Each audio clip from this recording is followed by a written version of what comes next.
Hello and welcome everyone to my first Minecraft exploration video. In this video we are going to explore Hogwarts, the wizarding school of Harry Potter. Firstly, let's give credit where credit is due. This project was created by Jay Stukum and uploaded onto Planet Minecraft. You can download and explore this map for yourself by clicking on the link I have included in the description. This world was made for the default texture pack, but I'm using the default 32 by 32 pack, which will soon be called D-Pixel. I've also included a link for this pack in the description. One last thing, please keep in mind that the castle changes for nearly every movie, and the movie and the books also have some discrepancies. So let's not get too caught up in the minor differences and enjoy exploring the castle. So if you are ready, let's get this exploration started. When you load into the map, there's a chest that contains a book called the Hogwarts Guide. The book helps you find the points of interest in the world and includes a few spells to help you open doors. We will start our expedition at the boathouse. This is where you see Hogwarts for the first time in the movie.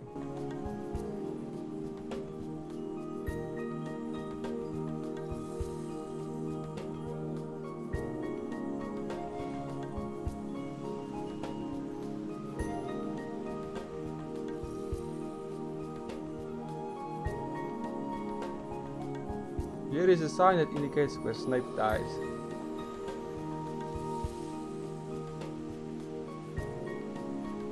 As we go up the stairs, just look at all the detail that went into the terrain, as well as the castle itself. All the block variations that were used. The amount of detail continues throughout the whole castle.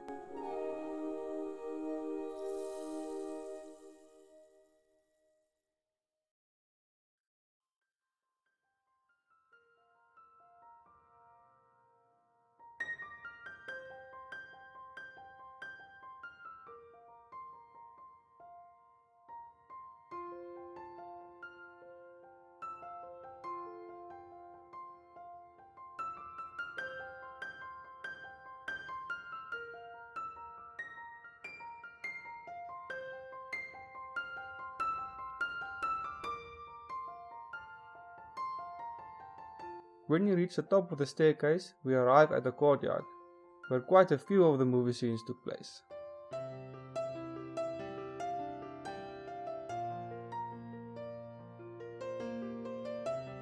From the courtyard we will go into the Great Hall. Here we can see the 4 rows of tables for the 4 houses of Hogwarts. Look at all the nice floating candles. In the front you can see the area where all the teachers and the staff members of Hogwarts would sit.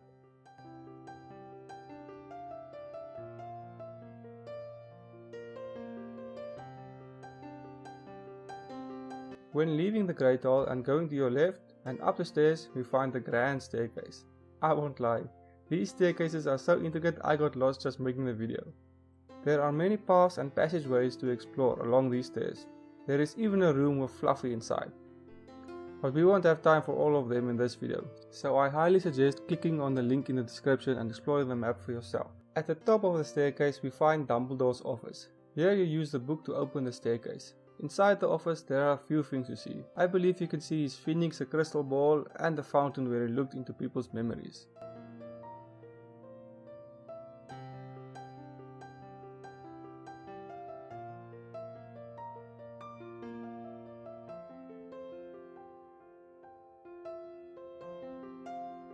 Now let's visit the Fat Lady, or her Minecraft version.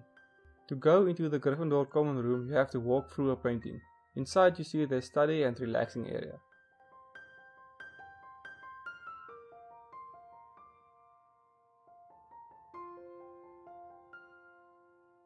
Going down the stairs leads to bedrooms which are more spacious.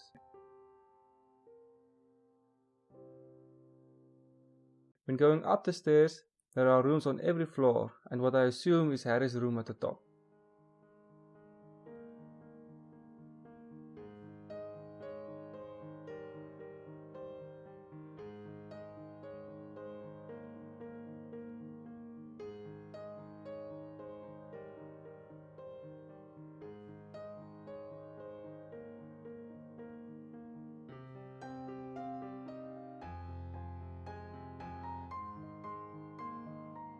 From the front of the castle we will go to our right to the bathroom, where a few of the movie scenes took place.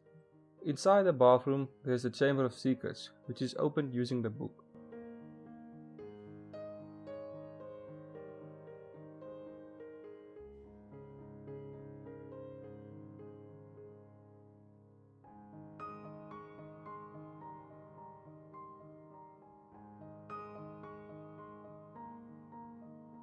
When you open the chamber, you can go down inside.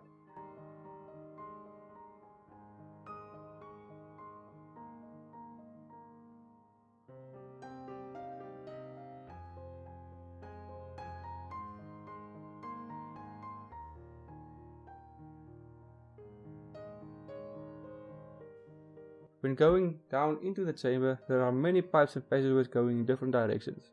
I was amazed that I guessed the right way from the start.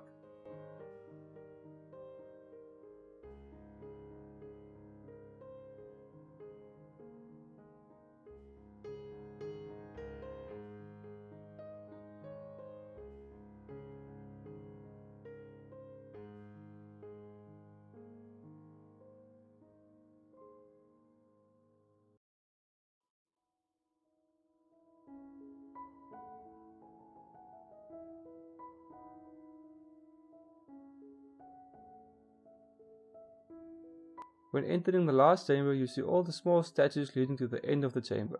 There you can see the big face and the giant basilisk.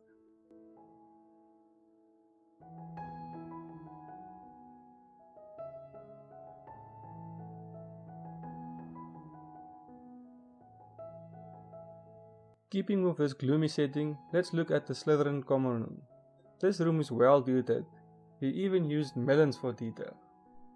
Going through the small door leads up a narrow staircase into Professor Snape's office.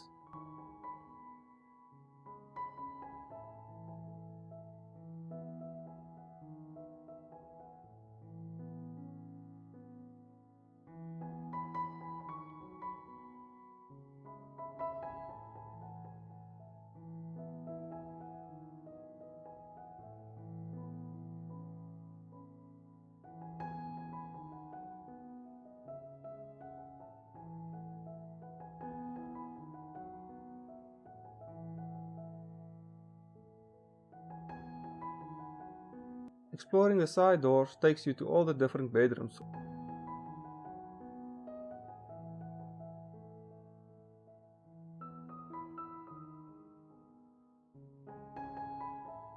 All these bedrooms are fully furnished.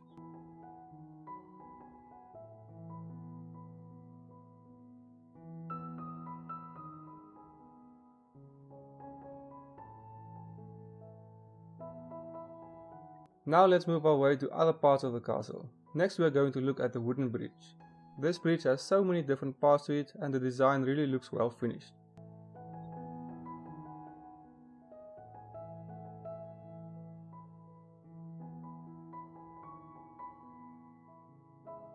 From here we have a short look at the rain on our way to Hagrid's hut.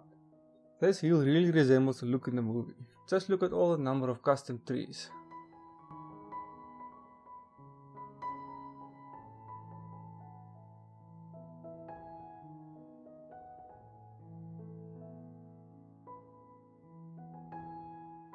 As we approach Hagrid's hut, we have to have a look at his melon and pumpkin patch.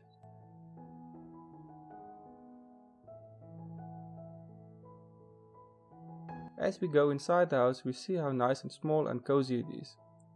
It has his iconic fireplace and table in the middle, with room full of shelves with a bunch of random stuff on it.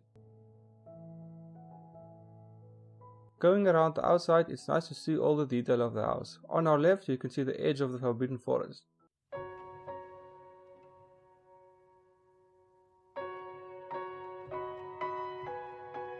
I just couldn't help myself and had to go down and take a look at the lake.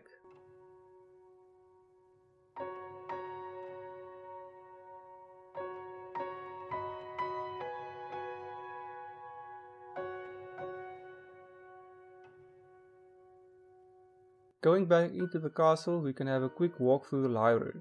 There's even a small cubicle which you can close yourself off. And of course, there is a restricted section.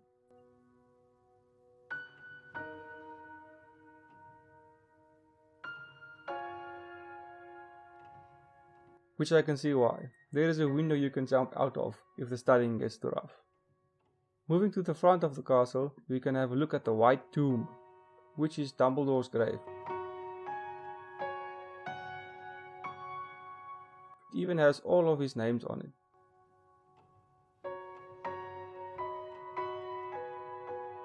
Just look at the custom terrain and trees that was built for this small piece of terrain.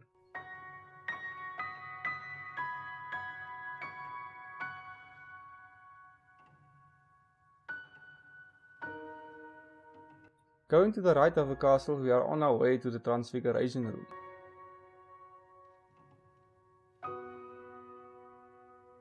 When entering the building, there are many walkways and chandeliers, and I really appreciate all the amount of detail that went into the whole build.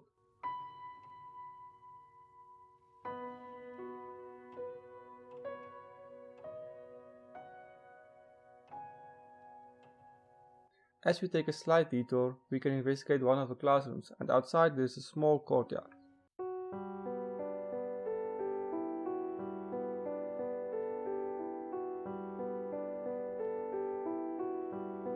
On the other side of the building, there are many greenhouses with different planted plants.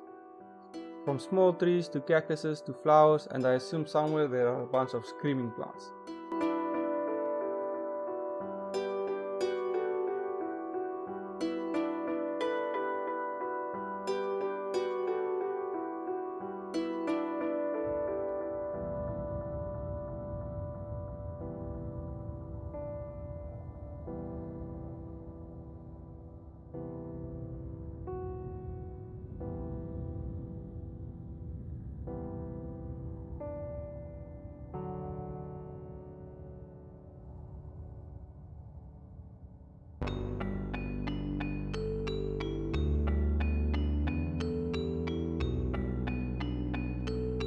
Leaving the greenhouse, we can follow a path that leads to another entrance of the castle, which is used by all the students. For now, we will look at a famous tree in Hogwarts.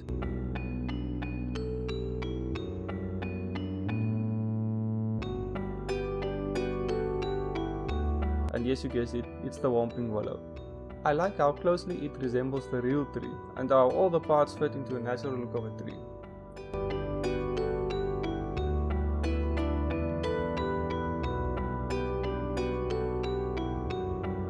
Now let's have a quick look at the astronomy tower.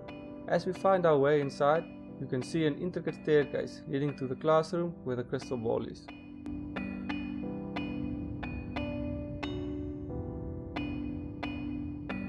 If you remember the small courtyard we saw from the Transfiguration Room, now you can see the nice view we have of the castle and its towers.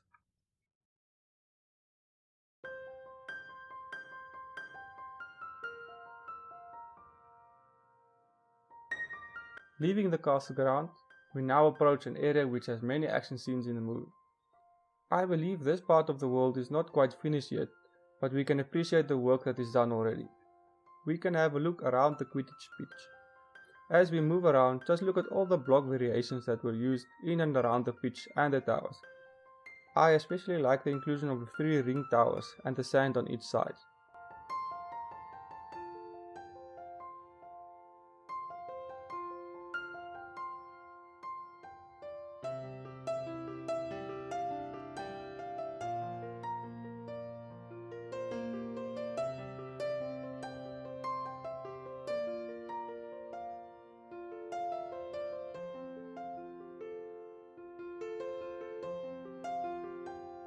Behind the pitch there is a small tent where all the players would get ready before a match.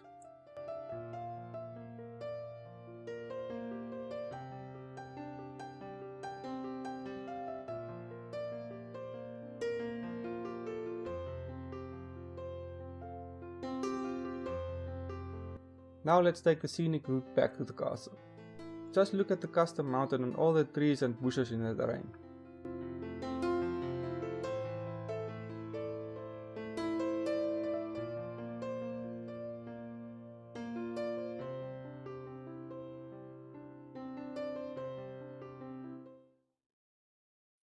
To start our final lap around the castle, we have a quick look at the owlery, where there is an owl flying away.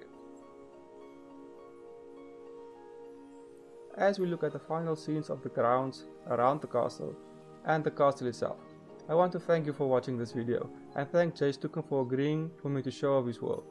As I mentioned, this is my first exploration video. So if you enjoyed it and want to see more, give me a thumbs up and click the subscribe button.